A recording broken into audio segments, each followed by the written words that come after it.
Станав пратеник на 22 години, кога бев избран, бев најмлад пратеник во Собранието на Република Македонија и најмлад пратеник воопшто избран во Република Македонија, тоа што најмлад и во Европа.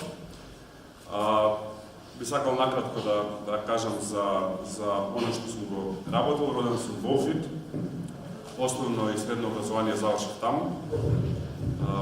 Потоа завршив факултет за политички науки на правниот факултет во Скопје. Сега сум на крај на моите магистерски студии, ние учевме на постара програма, сега вие имате еден полесен систем кој ќе запишете по Болонија 3+2, ние учевме 4+2, така што малце поспоро од кај нас и опрските си го прават своето. Во оваа сала последно сум бил пред некои 13 години, ми буди добри спомени. Имено на мои 17 години станав председател на Средношколската унија на Македонија. Тоа е, барем тогаш, беше една организација која што ги обединуваше сите средношколци од цела Македонија.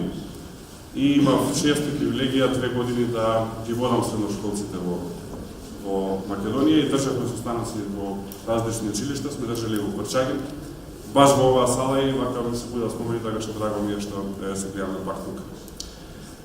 Како што кажав, после тие 2 години една силна активност во средно образование, кога имавме навистина еден силен активитет како средношколци и се боревме против едни силни структури тогаш кои што постојат заради тоа што во високото образование во кое што ние сакавме да се запишеме, не постоеше конкуренција како што постои сега, немаше приватни универзитети тогаш, немаше отворен начин на пристап до универзитетите, беше исклучително скапо и исклучително тешко. Јас сум полагал приемен испити за да се запишам во средно образование, сум полагал приемен испити за да се запишам на факултет. Нешто што за среќа вие го немате, односно колку што знам, во средно се запишувавте со успехот, а на факултет се запишувате со успехот и со матурата, така што тоа е навистина едно големо олеснување и таа генерација тогаш, која што јас ја водев од 2000 до 2002 година, е делумно заслужна заради тоа што сега е системот ваков, односно сме успеале да ви помогнеме на вас да ви е полесно. И затоа треба сте вие сега активни, да успеете да помогнете на генерациите кои што доаѓаат после вас, да се надминат недостатоците кои што ги увидувате, да се ги кажете гласно, директно, отворено и тие недостатоци да бидат надминати како би на следните генерации било уште полесно и уште подобро колку што ви е на вас. После завршувањето на средното образование, како што кажав, продолжив на правниот факултет, одсек политички науки.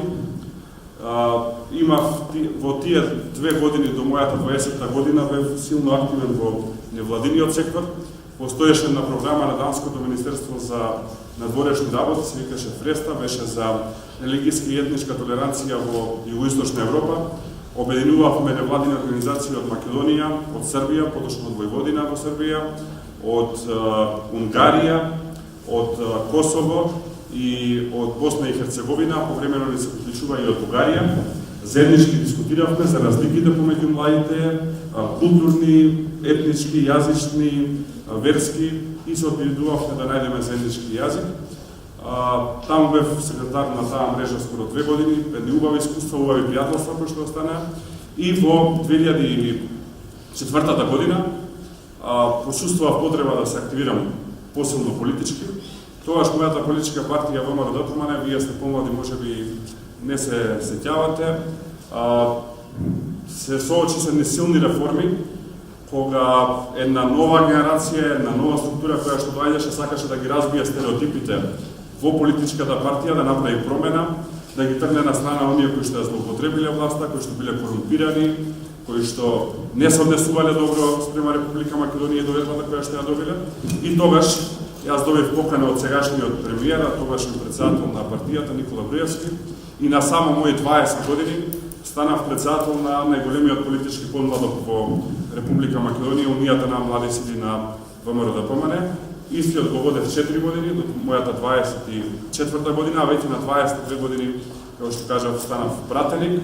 Во 2008 година бев повторно избран за пратеник, 2011 година бев повторно избран за пратеник и сега е на последни избори во април месец 2014 година по 4 пат бев избран за пратеник. Во Покрај она што го работевме во Унијата на млади сили, каде што направивме една силна реформа, каде што многу млади луѓе кои што сега ги гледате на раководни позиции беа дел од мојот тим. Можам да набројам само неколку, например шефот на пратеничката група на ВМРО-ДПМН Илија Димовски беше мој подпредседател, шефот на кабинетна председателот на државата Ѓорѓе Иванов беше мој, Борис Јосифовски беше мој генерален секретар, понатака градоначалникот на општина Аеродром беше председател на градскиот комитет на Скопје, министерот за здравство Никола Тодоров беше подпредседател на Скопје, пратеничките Марија Андоновска и Христина Ручева досегашни, сега Марија е во град Скопје и е председател на стоматолошка комора. Христина, за тие што ќе се запишат, ќе ви биде професорка од следната година докато се запишувате на правен факултет. Е таму така што една силна генерација која што излезе од тогаш. Зошто се тоа ви го кажувам? Ви го кажувам заради тоа што сакам да знаете дека ништо не е невозможно, ништо не е тешко и не е далечно. Дури и политиката, која што е една професија, која што понекогаш се смета дека е за постари, подосадни луѓе, за луѓе кои што нешто кажуваат, ама никој не ги разбира. Еве и тој стереотип успеавме да го разбиеме и да внесеме цела една нова генерација и генерација која што успеа да се избори и сега да е во позиција да ја менува државата. Знам дека не е идеално, знам дека има грешки, веројатно сега овдека ќе добиеме прашања во кои што ќе ни посочите што е грешка и ве мотивирам да го правите тоа, да го кажувате тоа и јавно, и во медиумите. Сега имате повеќе шанси и на социјалните мрежи, значи и на Твитер, и на Фејсбук, и секаде онаму каде што можете да искомуницирате, кажувајте го она што го мислите. Тоа е најбитно. Најбитно е да сте отворени према себе, да сте честни према себе и да знаете дека нешто сте направили. Ако остане само на ваше лично размислување или помеѓу неколку другарки или другари, не сте направили ништо. Бидете гласни, тоа е мојот совет и така нас најмногу ќе ни помогнете заради тоа што и нас не треба да слушнеме која е вистината и какви се реално работите. И еве да продолжам и со тоа да финиширам. Со целиот тој активитет успеав во минатата година, во јануари месец, односно се извинувам оваа година, се уште е тековна, но оваа година за месец и нешто, да бидам избрани за подпредседател на мониторинг комитетот на парламентарното собрание на Советот на Европа. Советот на Европа е најголемата организација европска која што ги обединува 47 земји од Европа. Значи тоа е единствена организација во која што се членки сите европски земји, значи и Велика Британија, и Русија, и Македонија, и Турција, и Хрватска, и Германија. Единствена која што не е членка е Белорусија, заради тоа што не ги исполнува стандардите. Сите други земји во Европа се членки на Советот на Европа. Таму е најбитен комитет, мониторинг комитетот, се занимава со наблюдување на човековите права и ете, успеав да добијам позиција која што ниеден македонски пратеник претходно ја немал, па здравје се во јануари тие одаминаре избор се надевал. Така што ништо не е невозможно, ни дома, ни надвор. Потребни се три работи. Прво, потребно е многу работа, ама многу работа. Кој да ви кажува дека со пријатели, со врски, татко, мајка, чичко, братуче добил нешто. Тоа не велам дека не се случува, но може да се добија само шанса. А шансата после тоа се искористува или не се искористува само со работа. Ако не работите дневно, без разлика дали е тоа учење, дали е дополнителни активности, дали ќе е на факултет, дали ќе е општествена одговорност, помеѓу 10 и 12 часа дневно нема успех. Значи, повторувам, не 6, не 4, 10 до 12 часа дневно е формулата за успех. Значи, прво е работата. Второ, мора да имате силна морална вертикала. Односно, мора да имате принципи во животот од кои што по ниедна цена не смеете да отстапите. Принципите се ги дефинирате вие. Некој верува во Господ, друг верува во етички и морални вредности, трет верува во нешто друго, но мора во нешто да верувате и да се држите до тие принципи и по ниедна цена да не ги менувате.